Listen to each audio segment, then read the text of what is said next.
Classics. My name is Anubhav and today we're going to talk about the 200 Belgian franc with Adolphe Sax on the front. Who was Adolphe Sax?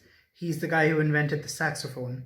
But more importantly, he survived death 9 times as a kid and lived through bankruptcy, cancer and an assassination attempt just so that we could get the saxophone. So he was born in Dinant, Belgium in 1814 to a family of music instrument manufacturers.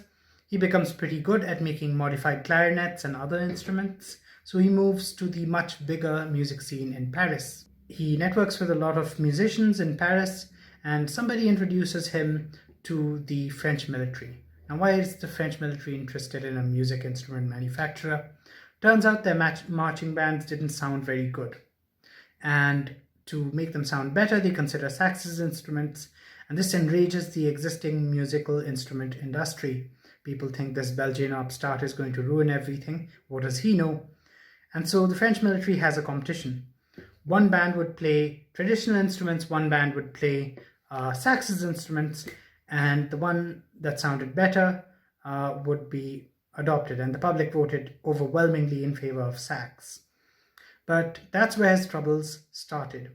While he did invent his saxophone at that time, and that's what eventually makes him legendary, he gets mired in so many legal battles with his rivals. They try to sue him, they try to burn his factory down, and while this is happening, he's losing money, he's becoming bankrupt, and he loses a son as well.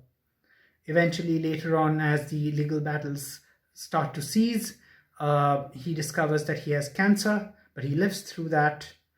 But that just kind of shows that despite all obstacles, he continued to give the world a piece of excellence, something inspired. And he's rumored to have said, "In life there are 2 kinds of people, the conquerors and the conquered. I prefer to be among the first." So that is Adolphe Sax for you.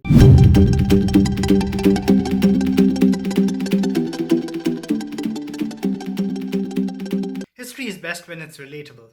Sitting in 2020 India, the way the saxophone becomes relevant to me is by asking, what have my countrymen done with it? So this is what I came up with.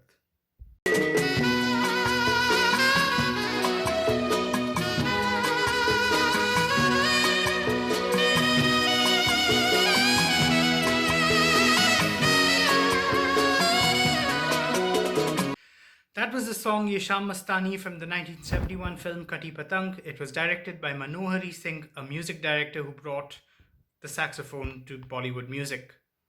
Our next Indian take on the saxophone comes from a field you wouldn't even imagine having the saxophone, so check this out.